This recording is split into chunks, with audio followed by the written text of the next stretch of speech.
부회장 2심 해설을 하던 와중에 최순실 1심이 나서 둘 다를 한꺼번에 분석하게 되신 이정열 전 부산판사님 옆에 나와 계십니다. 안녕하십니까. 안녕하십니까. 예.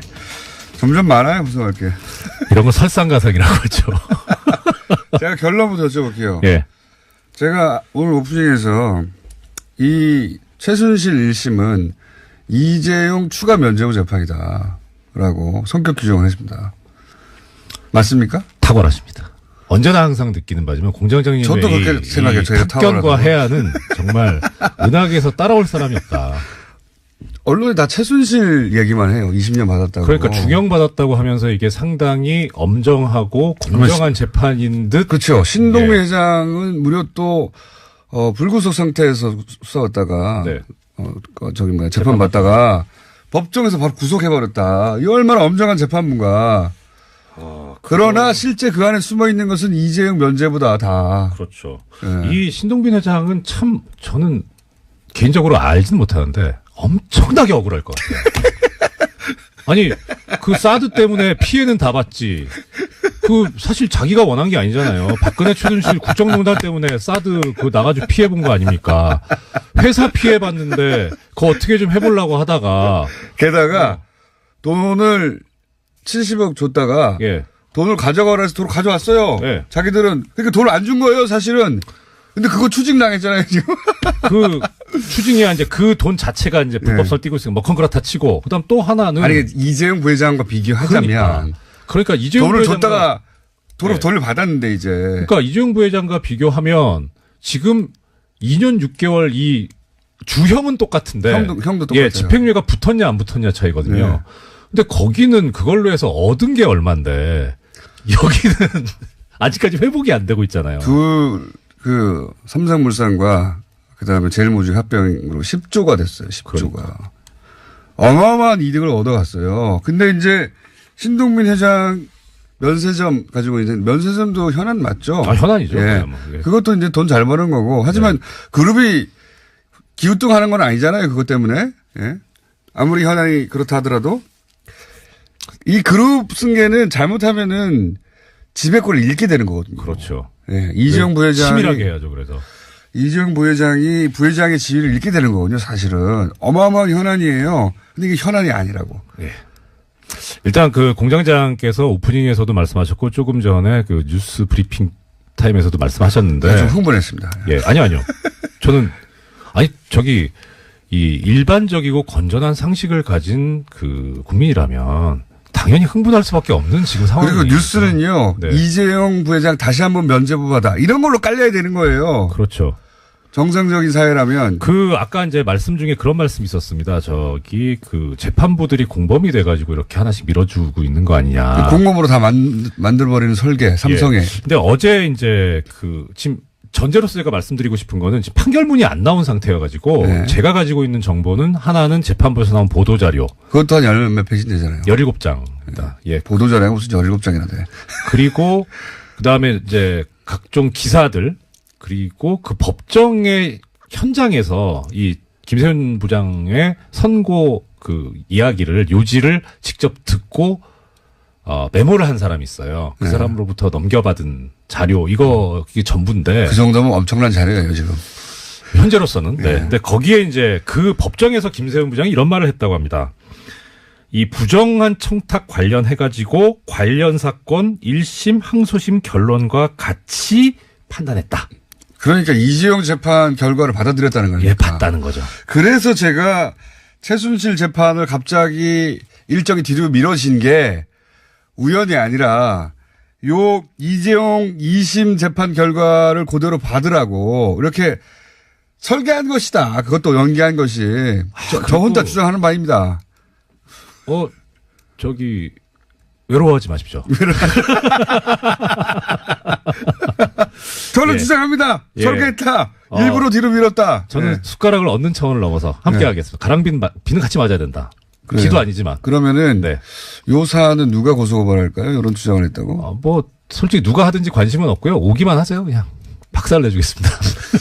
근데 여기서 또 하나 이 재판부가 재밌는 게 네. 지금 제가 오늘 드리고 싶은 말씀에 근데 대부분 변호사 자격증도 없으시잖아요. 나를 변호해 줄 수도 없잖아요. 제가 항상 말씀드렸잖아요. 변호사법에 변호사는 품위 유지 의무가 있거든요. 네. 저는 변호사가 아니라서 품위 유지 의무가 없어요. 막 싸울 수가 있구나. 그렇죠. 좋습니다. 예. 하나 이제 또 저는 주장합니다. 일부러 밀었다. 추가해서 말씀드리자면 네. 1심 항소심 이재용 부회장 재판부의 1심 항소심 결론과 같이 했다고 했는데 미묘한 균열들이 조금씩은 보입니다. 미묘한. 예. 그러니까 여기까지는 내가 못하겠어 이런 거.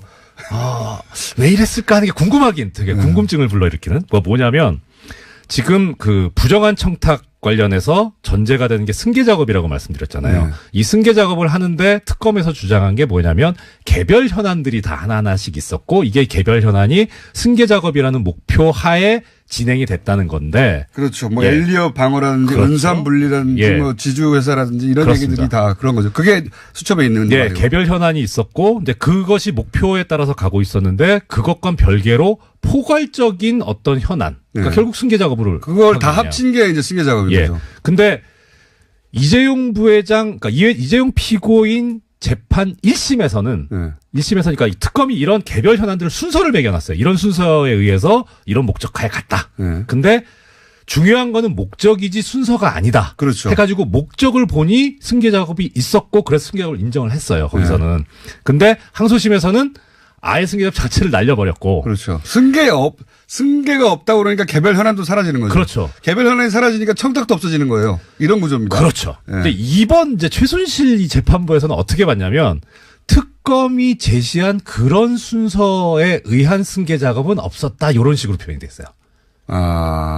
약간 빠져나갈 구멍을 만들었네요. 그러니까 예, 승계 작업 자체가 없었다고 본 건 아닌 것 같은데. 네.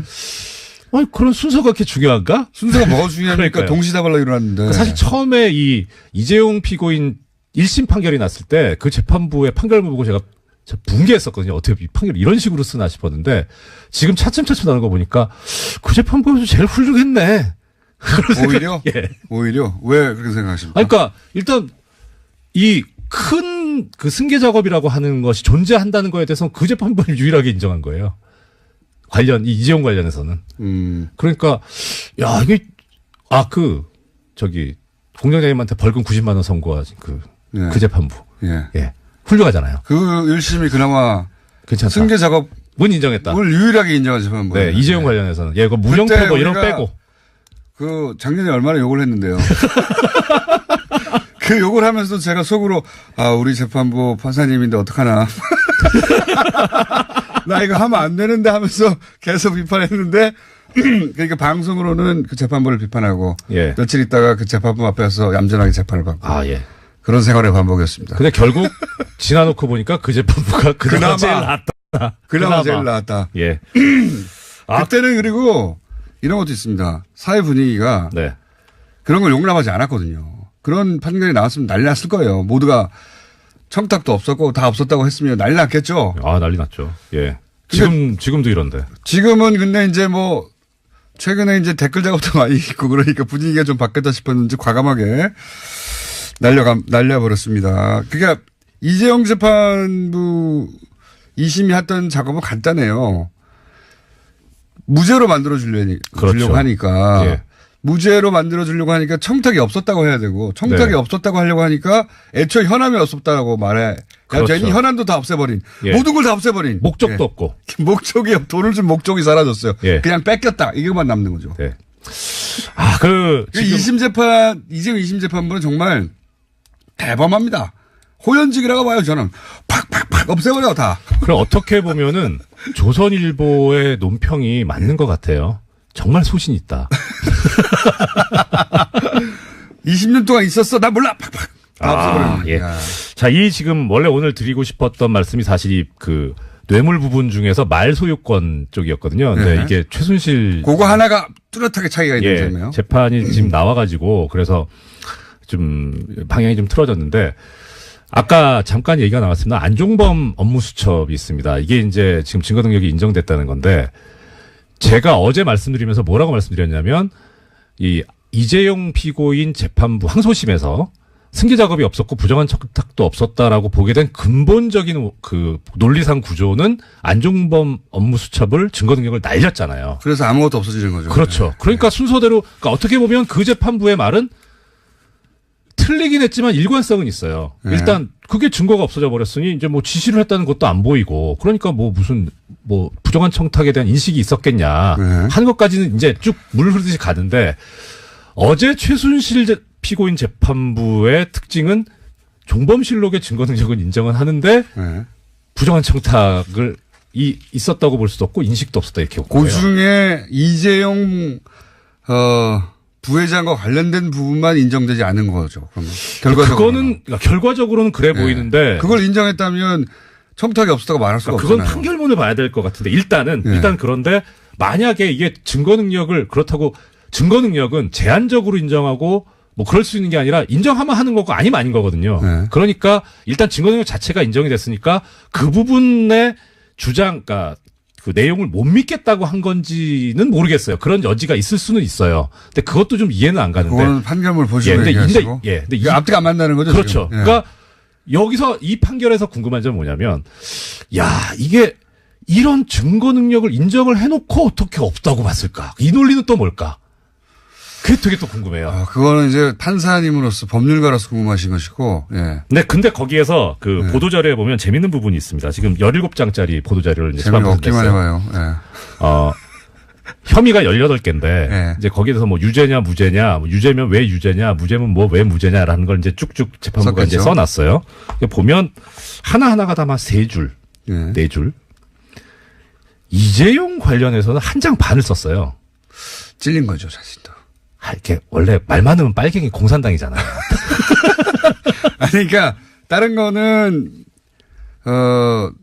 이렇게 해도 아무도 시비 걸지 않는데, 그러니까. 이재용 부분은 굉장히 마음이 찔린 것이고, 예. 그런데 그렇게 길게 보도자를 냈으면, 언론도 그만큼의 비중으로 이재용 부회장에 관해서 썼어야 되는 겁니다. 이 그렇죠. 판결은 이게 저는. 재판부도 이 부분이 지금 자기네들의 아킬레스건이라고 생각을 하고 있는 것 같아요. 그러니까 이렇게 길게 썼고, 이제 여기서 또 하나 눈여겨 보이는 게 뭐냐면 이 부정한 청탁 이게 계속 문제가 되고 있는데 그 네. 부분에서 부정한 청탁을 판례를 죄송합니다. 대법원 판례를 인용을 하고 있어요. 그 이재용 피고인 재판부 1심도 그렇고 항소심도 그렇고 그러면서 그 판례를 인용하면서 이 법리에 근거하면 부정한 청탁에 대한 인식이 있었다고 보기 어렵다 이렇게 갔어요. 항소심은. 그래서 제가 그 대법원 판결을 찾아봤어요. 예. 아마 애청자 여러분들께서도 쉽게 찾으실 수 있을 겁니다. 그 신정아 씨 있잖아요. 예, 신정아 씨. 그분에 관한 판결이에요. 예.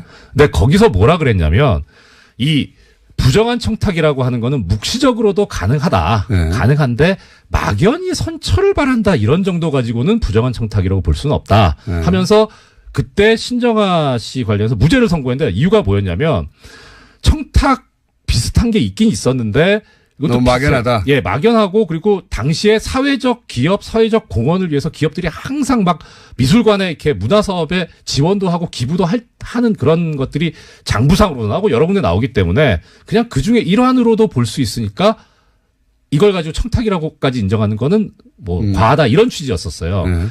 적어도 그런 정도 사정이 있어야 된다는 거죠. 근데 그런 사정도 없을 뿐만 아니라 더 나가서 이재용 피고인 항소심 재판부가 뭐라 그랬냐면 뚜렷하고 명확한 인식이 있어야 된다 그랬어요. 예. 우리가 애청자 여러분 많이 들어보셨겠죠. 미필적 고의라는 얘기를 합니다. 예. 그랬을 수도 있겠군. 하면 이제 이게 고의범이 되는 거예요. 근데 이상하게 부정한 청탁은 명확해야 된다는 거죠. 그러니까 판결을 만들어버린 거예요. 그거를 근데 최순실 피고인 재판부에서 그대로 따다 쓴 겁니다. 이재용한테만. 그러니까. 기가 막힌 거죠. 저는 그냥 상식적으로 봐서 이런 게 이해가 안 갑니다. 법리를 떠나서, 이제, 롯데는 네. 돈을 대통령이 달라고, 이게 재판부의 논리에 따르면 돈을 달라고 했어요. 네. 그래서 대통령이 워낙 힘이 강하니까 돈을 줬겠거니. 하지만, 그렇다고 하더라도 그때마다 돈을 다 주면 어떻게 뇌물을 벌어야겠냐 하고, 신동빈 회장은 구속됐잖아요. 그럼 똑같은 논리로 삼성도 구속시킬 수 있는 거 아닙니까? 이재용 부회장도 똑같은 논리로. 그렇죠. 당했다 하더라도 그때마다 돈을 다 주면 어떻게 앞으로 뇌물죄를 벌을 수 있겠냐. 할 수 있어야 되는 거 아닙니까? 그렇죠. 상식적으로. 근데 이재용은 그게 예외예요. 또. 예외예요. 예. 예. 또 하나는 상식적으로 롯데는 돈을 달라고 했을 때 막 현안을 생각해냈어요. 그럼 우린 이거 해달라고 그래야지. 근데 삼성은 훨씬 더 많은 돈을 바쳤는데 뜯겼는데 근데 롯데는 삼성은 아무런 왜 현안도 면죄부를 주세요? 뜯긴 거 아니고 그냥 준 거예요. 이게 제 말은 네. 그 재판부의 논리를 재판부 논리대로. 삼성은 아무런 현안도 생각해내지 않은 겁니다. 없었다니까요. 그러니까 삼성은 그냥 그동안 돈을 달랄 때마다 그냥 돈을 막 주고 말았지 아무런 현안도 생각해내지 않았다. 무서워서. 너무 착했어. 삼성은 순진해가지고 이게 말이 되냐 이거예요. 배포가 약해서. 이정규 판사였습니다. 선을 넘어서 함께 하겠습니다. 가랑비는 비는 같이 맞아야 된다. 그래요. 기도 아니지만. 그러면은 네. 요 사안은 누가 고소고발할까요? 이런 주장을 했다고? 뭐 솔직히 누가 하든지 관심은 없고요. 오기만 하세요. 그냥 박살 내주겠습니다. 근데 여기서 또 하나 이 재판부가 재밌는 게 네. 지금 제가 오늘 드리고 싶은 말씀에 근데 대부분 변호사 아까 자격증도 하셨어요. 없으시잖아요. 나를 변호해줄 수도 없잖아. 제가 항상 말씀드렸잖아요. 변호사법에 변호사는 품위 유지 의무가 있거든요. 네. 저는 변호사가 아니라서 품위 유지 의무가 없어요. 막 싸울 수가 있구나. 그렇죠. 좋습니다. 예. 하나 이제 또 저는 추가해서, 주장합니다. 일부러 밀었다. 추가해서 말씀드리자면 네. 1심 항소심 이재용 부회장 재판부의 1심 항소심 결론과 같이 했다고 했는데 미묘한 균열들이 조금씩은 보입니다. 미묘한. 예. 그러니까 여기까지는 내가 못하겠어 이런 거. 왜 이랬을까 하는 게 궁금하긴 되게 궁금증을 불러일으키는 뭐냐면 지금 그 부정한 청탁 관련해서 전제가 되는 게 승계 작업이라고 말씀드렸잖아요. 네. 이 승계 작업을 하는데 특검에서 주장한 게 뭐냐면 개별 현안들이 다 하나하나씩 있었고 이게 개별 현안이 승계 작업이라는 목표 하에 진행이 됐다는 건데. 그렇죠. 뭐 예, 엘리업 장입니다. 예. 보도자료가 무슨 17장이나 돼. 그리고 그다음에 이제 각종 기사들 그리고 그 법정의 현장에서 이 김세윤 부장의 선고 그 이야기를 요지를 직접 듣고 메모를 한 사람이 있어요. 그 사람으로부터 넘겨받은 자료 이게 전부인데 그 정도면 엄청난 자료예요 지금. 현재로서는. 네. 근데 거기에 이제 그 법정에서 김세윤 부장이 이런 말을 했다고 합니다. 이 부정한 청탁 관련해가지고 관련 사건 1심 항소심 결론과 같이 판단했다. 그러니까 이재용 재판 결과를 받아들였다는 거니까. 예, 봤다는 거죠. 그래서 제가 최순실 재판을 갑자기 일정이 뒤로 미뤄진 게 우연이 아니라 요 이재용 2심 재판 결과를 그대로 받으라고 이렇게 설계한 것이다. 그것도 연기한 것이. 저 혼자 주장하는 바입니다. 외로워하지 마십시오. 저는 예. 주장합니다. 예. 설계했다. 일부러 뒤로 밀었다. 저는 예. 숟가락을 얻는 개인적으로 알지는 못하는데 엄청나게 억울할 것 같아요. 아니 그 사드 때문에 피해는 다 봤지. 사실 자기가 원한 게 아니잖아요. 박근혜 최순실 국정농단 때문에 사드 나가지고 피해 본 거 아닙니까? 회사 피해 봤는데 그거 어떻게 좀 해보려고 하다가 게다가 돈을 70억 줬다가 예. 돈을 가져가라 해서 돈을 가져왔어요. 네. 자기들은 그러니까 돈을 안 준 거예요, 사실은. 근데 그거 추징당했잖아요, 지금. 추징이야 이제 그 돈 자체가 이제 불법설 띄고 있으니까 그렇다 치고 그다음 또 하나는 아니 이재용 부회장과 비교하자면 그러니까 이재용 돈을 부회장과 줬다가 돈을 네. 돌려받았는데 이제. 그러니까 이재용 부회장과 비교하면 지금 2년 6개월 이 주형은 똑같은데 형도 똑같아요. 예, 집행유예가 붙었냐 안 붙었냐 차이거든요. 네. 근데 거기는 그걸로 해서 얻은 게 얼만데 여기는 아직까지 회복이 안 되고 있잖아요. 삼성물산과 그다음에 제일모직 합병으로 10조가 됐어요. 10조가. 그러니까.